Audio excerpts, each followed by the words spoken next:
ये आकाशवाणी है। अब आप देवेंद्र त्रिपाठी से समाचार सुनिए।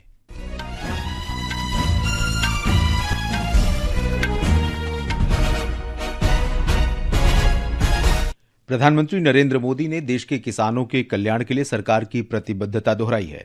एनडीए सरकार के केंद्र में 11 वर्ष पूरे होने के संदर्भ में प्रधानमंत्री मोदी ने कहा कि ये सरकार के लिए गौरव की बात है कि उसने इस कार्यकाल में देश के परिश्रमी किसानों की सेवा की है।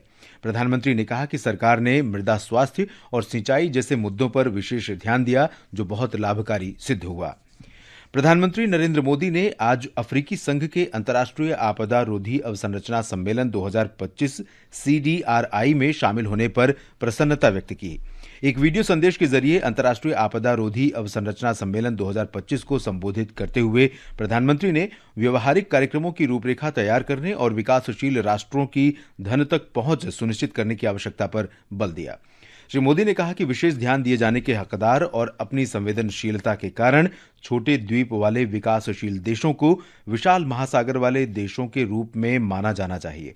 उन्होंने कहा कि ठीक समय पर निर्णय लेने और अंतिम छोर तक प्रभावी संचार में सहायक होने के कारण समय रहते चेतावनी प्रणाली को सशक्त बनाना और समन्वय निर्णायक होगा। भारत में बेहद गरीबी की हालत में रहने वालों की संख्या को कम करने की दिशा में उल्लेखनीय प्रगति हुई है। 2011-12 से 2022-23 के बीच 26 करोड़ 90 लाख लोगों को इससे बाहर निकाला गया। विश्व बैंक के ताजा आंकड़ों के अनुसार गरीबी की ये दर 2011-12 में 27.1% थी, 2022-23 में घटकर 5.3% रह गई। देश में 2011-12 में 34 करोड़ 44 लाख से ज्यादा लोग बेहद गरीबी की हालत में थे और 2022-23 में ये संख्या तेजी से घटकर 7 करोड़ 52 लाख के करीब रह गई। एनडीए सरकार के 11 वर्ष के कार्यकाल में लागू की गई पीएम आवास, पीएम उज्ज्वला और जनधन योजना तथा आयुष्मान भारत योजना की मदद से गरीबी की दर को घटाने में सफलता मिली है। विदेश मंत्री डॉक्टर सुब्रमण्यम जयशंकर ने भारत और ब्रिटेन के बीच हाल में संपन्न हुए मुक्त व्यापार समझौते और दोहरी योगदान संधि को बड़ी उपलब्धि बताया है।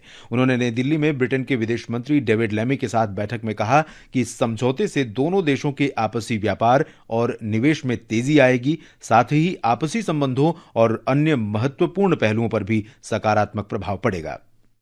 The recent conclusion of the India-UK FTA and the Double Contribution Convention is truly a milestone. It will not only propel our two-way trade and investment, but will also have a positive effect on other strategic aspects of our bilateral ties. It would also contribute to the strengthening of supply and value chains. Lok Sabha अध्यक्ष ओम बिरला ने कहा है कि भारत ने कानून के शासन, वैश्विक सहयोग और विश्व मंच पर वार्ता की जरूरत का हमेशा समर्थन किया है। ब्राजील के ब्रासिलिया में ब्रिक्स संसदीय मंच की बैठक के बाद श्री बिरला ने बताया कि ब्रिक्स देशों के बीच संसदीय सहयोग मजबूत करने की साझा प्रतिबद्धता व्यक्त की गई। उन्होंने कहा कि ब्रिक्स देशों ने पहलगाम में हुए आतंकी हमले की निंदा की है। ब्रिक्स सम्मेलन की समिट का आज अंतिम डिक्लेरेशन हुआ और अंतिम डिक्लेरेशन में ब्रिक्स देशों ने माना कि आतंकवाद के खिलाफ हमें सामूहिक लड़ाई लड़नी होगी। उन्होंने भारत में 22 अप्रैल को पहलगाम कश्मीर में हुई आतंकवादी घटना की निंदा की और साझे प्रयासों से मिलकर आतंकवाद के खिलाफ जीरो टॉलरेंस की नीति बनानी चाहिए। भारत के प्रधानमंत्री जी ने भी विश्व के देशों को आह्वान किया था कि सभी विश्व के देशों को आतंकवाद के खिलाफ जीरो टॉलरेंस की नीति बनानी चाहिए। श्री बिरला ने बताया कि अगला ब्रिक्स शिखर सम्मेलन भारत में आयोजित होगा।